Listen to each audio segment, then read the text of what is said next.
இப்போ பார்த்தீங்க அப்படின்னா மின் வாரியத்தில் வந்துட்டு ஹார்ட் டிஸ்கெல்லாம் வந்துட்டு காணாமல் போயிருக்கு அப்படின்னு சொல்கிறாங்க. உங்களால் ஒரு ஹார்ட் டிஸ்கே பத்திரமா வச்சுக்க முடியல, நீங்கள் எப்படி ஆட்சி நடத்த போறீங்கன்னு எதிர்க்கட்சிகள் கேள்வி கேட்க ஆரம்பிட்டாங்க. தாவேகா ஆட்சியில் உண்மையில் நடப்பது என்ன? இல்லை, ஹார்ட் டிஸ்க்கு காணாம போச்சு அப்படின்னா எல்லா அரசு அலுவலகத்துக்கும் போலீஸ் பாதுகாப்பு போட முடியும். திமுக ஆட்சியில் நடக்கலையே சார். இல்லை, ஒரு சிக்கல் வருது. இப்போ மின் வாரியத்தில் ஒரு ஊழல் நடந்திருக்குங்கிற ஒரு குற்றச்சாட்டு வருதுன்னா மேயர் பிரியா அவர்களுக்கும் அவங்க எம்எல்ஏ அவர்களுக்கும் நடந்த உரசல்கள் நீங்கள் பார்த்துருப்பீங்க. உண்மையில் நடந்தது என்ன? உண்மையிலே புரோட்டோகால் மீறப்பட்டதாங்க? இல்லை, அதில் ரெண்டு கதை சொல்கிறாங்க.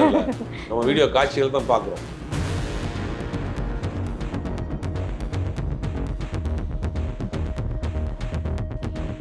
விசாரிச்சு பார்க்குறப்ப என்ன சொல்கிறாங்க, மேயர் பிரியா வந்து இப்போயும் சிட்டிங் அவங்க தான் மேயர். ஆமாம், நகர தந்தைங்கிறது அவங்க தான்.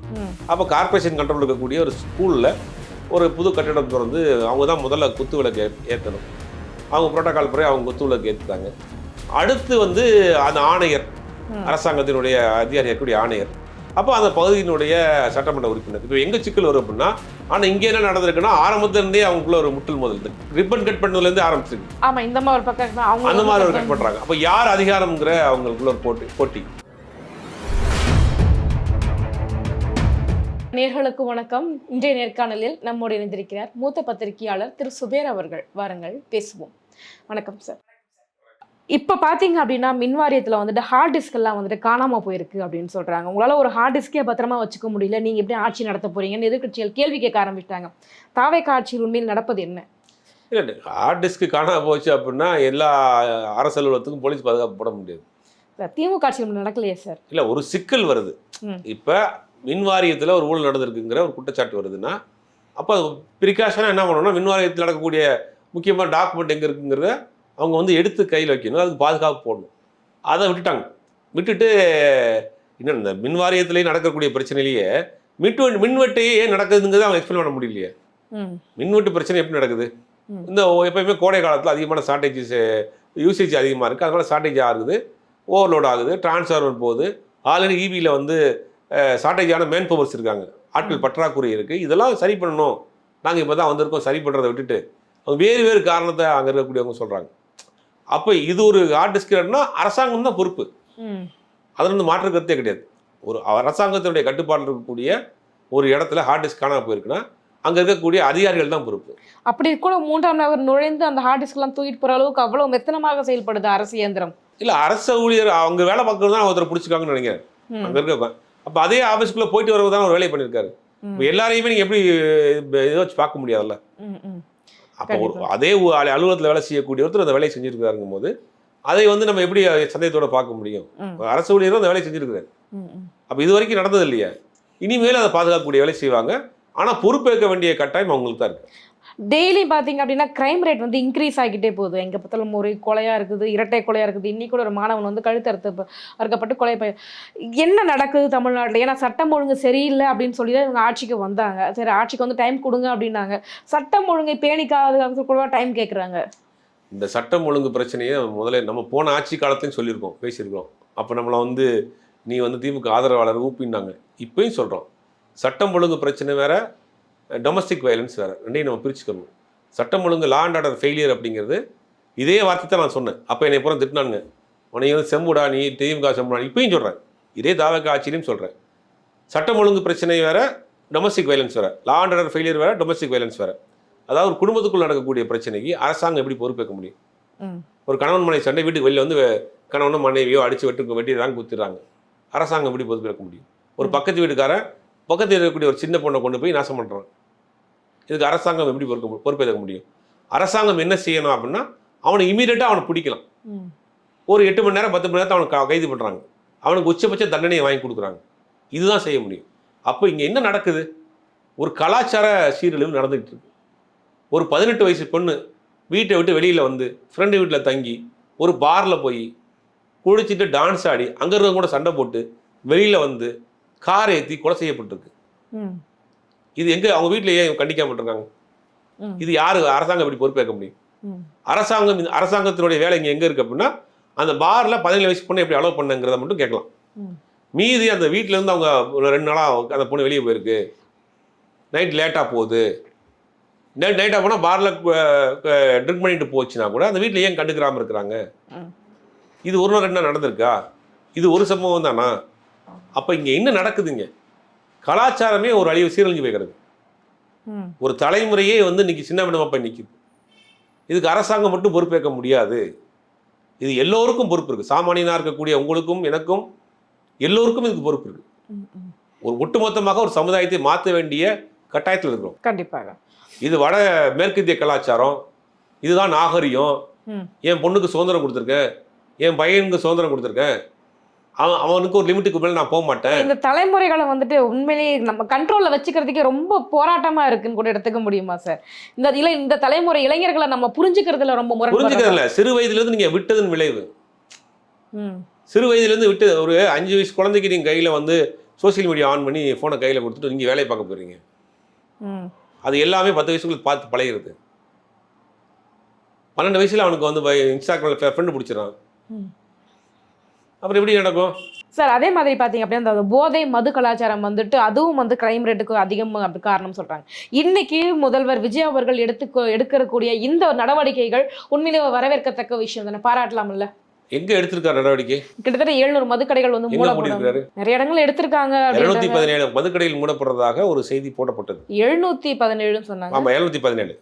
ஆனா அது எனக்கு தெரிஞ்சு 200 250 தான் மூடி இருப்பாங்க. மீதியெல்லாம் மூடுறதுக்கான வேலைகளை செஞ்சுக்கிட்டு இருக்காங்க. இந்த மதுக்கடைகளை ஒரே நாளில் மூடிட முடியாது, குறைத்திட முடியாது. ஆல்ரெடி இந்த உள்ள ஜீவோ தான் இது. வழிபாட்டு தலங்கள் பள்ளிக்கூடங்கள் அருகில் மதுக்கடைகள் இருக்கக்கூடாதுங்கிறது ஒரு ஜீவோ, போன கவர்மெண்ட்லேயே இருக்க ஜீவோ. அது சரியாக சில நேரத்தில் ஃபாலோ பண்ணல. இந்த அரசாங்கம் வந்ததுக்கு பிறகு கூட அந்த 717 கடையை போட்டிருக்காங்க. 717 கடையை மூடல ஒன்றும். எனக்கு தெரிஞ்சு 200 கடை மூடிருப்பாங்க. மீதியெல்லாம் மூடுறதுக்கான வேலையை பார்ப்போம். அப்போ இது என்ன செய்யணும் அப்படின்னா, இது ஆல்ரெடி இங்கே இந்த கடையை மூடினா ப்ரைவேட் பாரில் போய் வரிசையில் நிற்கிறான், கூட்டமாக நிற்கிறான். அவ்வளோ பேர் இன்னைக்கு அதுக்கு அடிக்ட் ஆகியிருக்காங்க. அப்போ இது இங்கே அடிமட்டத்திலேருந்து இதை எதுவும் தோண்ட ஆரம்பிக்கணும். முதலில் அவர்களை வந்து கவுன்சிலிங் கொடுக்கணும், ரீஹாபிலிட்டேஷன் சென்டர் வைக்கணும். ஒவ்வொரு பகுதிக்கும் ரீஹாபிலிட்டேஷன் சென்டரை வச்சு அந்த அடிமை பழக்கத்துலேருந்து அவங்களை மீட்டெடுக்கணும். கொஞ்சம் கொஞ்சமாக தான் அவங்கள வந்து சரி பண்ண முடியும். மீட்டெடுக்கணும். நேரத்தை குறைக்கணும். குறைந்தபட்சம் 2 மணிலேருந்து தான் மதுக்கடை திறக்கணும். சாயங்காலம் நைட்டு 10 மணிக்குள்ளே தான் முடிக்கணும். பில்லு போட்டு தான் மது வாங்கணும். குறிப்பிட்ட ஏஜுக்குள்ளே கொடுக்கக்கூடாதுங்கிறதெல்லாம் ஸ்ட்ரிக்டாக ஃபாலோ பண்ணி, அதே மாதிரி அடிக்ட் ஆகிருக்கவங்களை கொஞ்சம் கொஞ்சமாக காப்பாற்றி, இது ஒரு லாங் ப்ராசஸ். கடந்த திமுக ஆட்சியை சிறப்பாக செய்திருந்தாங்க அப்படின்னா இந்த தோல்வியில் கொஞ்சம் மீண்டிருக்கலாம்ல சார்? திமுக ஆட்சி தான் செய்யலைன்னு சொல்கிறாங்களே. இந்த ஆட்சி வந்ததுக்கு பிறகு அதுக்கான முயற்சி எடுக்கணும். முயற்சி எடுக்கிறாங்க. பட் அந்த அளவுக்கு ஒன்றும் ஸ்பீடாக இல்லாமல் இருக்குது. கண்டிப்பாக. பாட்டிலுக்கு 10 ரூபான்னு பாட்டெல்லாம் வேற பாடிட்டு இருந்தாரு. எப்படி சார் அதை கண்ட்ரோல் பண்ண முடியுமா? அதுக்கு நியாயம் கற்பிக்கிறாங்க நிறைய பேர். நிர்வாக செலவுகளுக்கு தான் போகுது அப்படின்னு சொல்லி. இல்லை, முதல்ல நீங்கள் பில் போட்டு டாஸ்மார்க்கில் வாங்கக்கூடிய சிஸ்டத்தை கொண்டு வந்துட்டீங்கன்னா எக்ஸ்ட்ரா வாங்க முடியாது.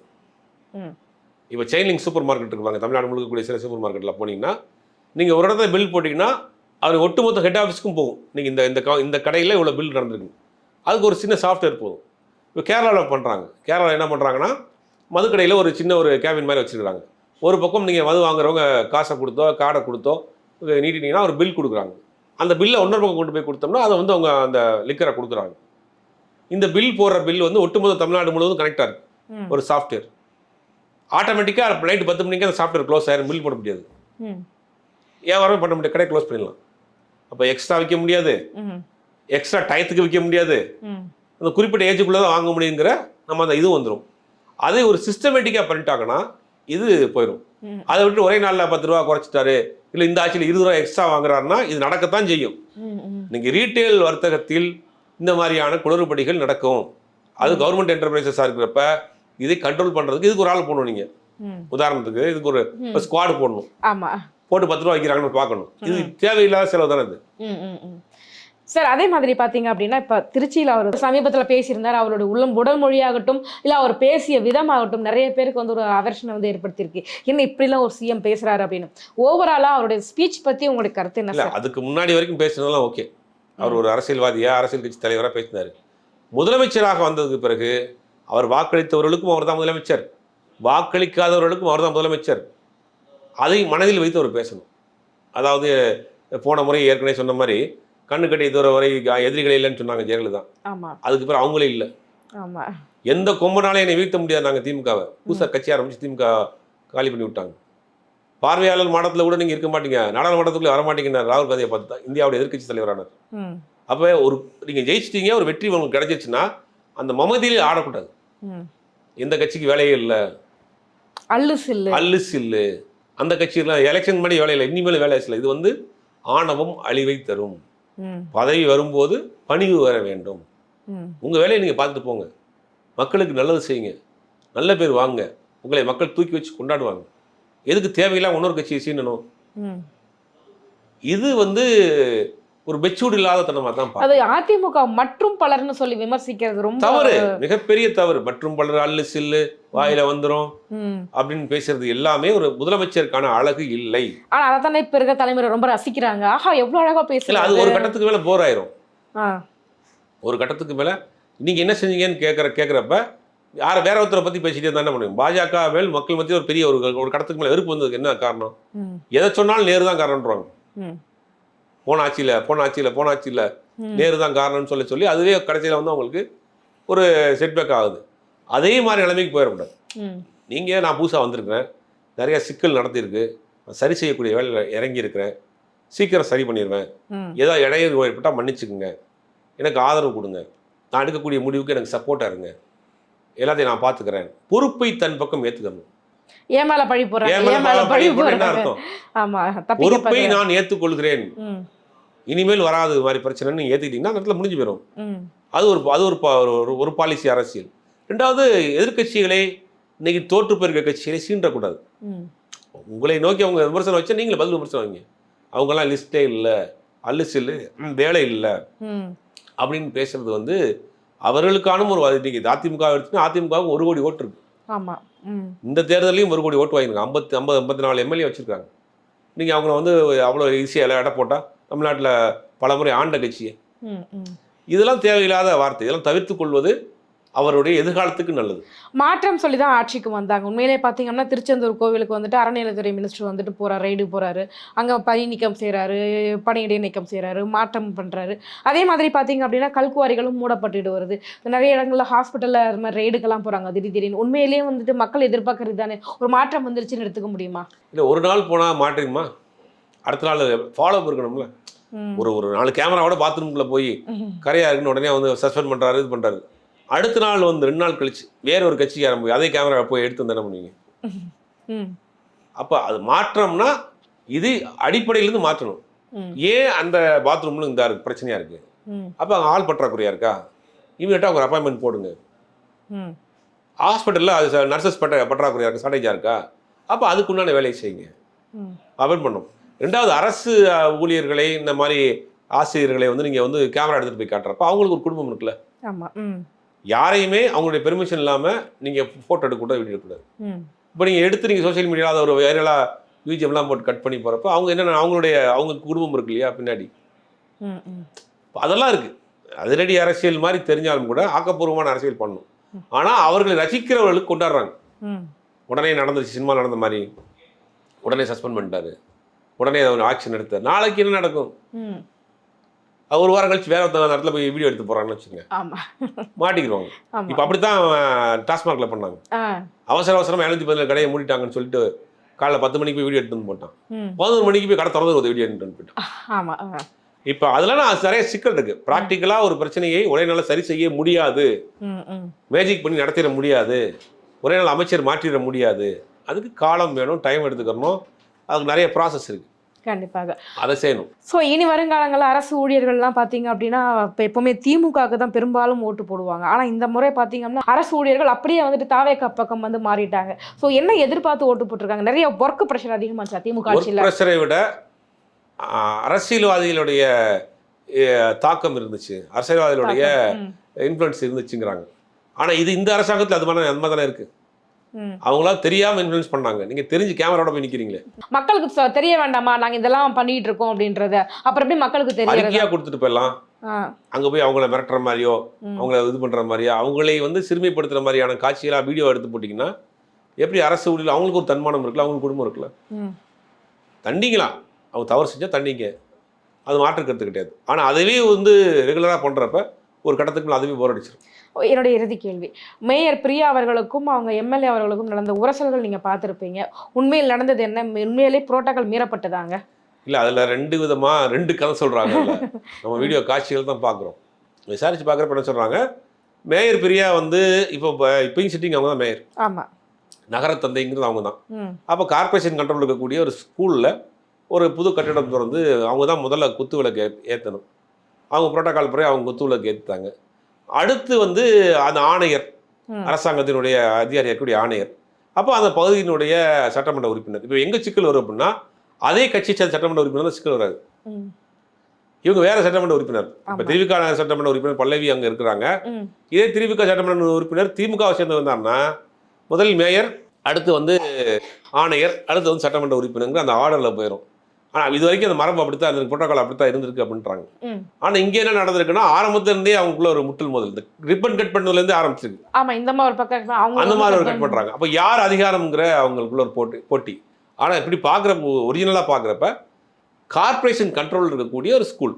ஆமாம். அப்போ அதுக்கு தலைமைன்னா இவங்க தான், மேயராக இருக்கிறவங்க தான் கார்ப்பரேஷன் கண்ட்ரோல்டைய இருக்கக்கூடிய ஸ்கூலுக்கு அவங்க தான் இன்சார்ஜ். அந்த பகுதியினுடைய சட்டமன்ற உறுப்பினராக இருக்கப்ப அவங்களுக்கும் நான் மரியாதை கொடுக்கணும். அப்போ யார் கட் பண்ணுறதுங்கிறத பெருந்தன்மையாக யாராவது விட்டு கொடுத்துருக்கணும். விட்டு கொடுக்காம போனது தான் இங்கே ஒரு பிரச்சனை வந்திருக்கு. கண்டிப்பாக சார். ஸோ எங்கள் கேள்விகளுக்கு ரொம்ப சிறப்பான பதில் சொன்னீங்க. ரொம்ப நன்றி.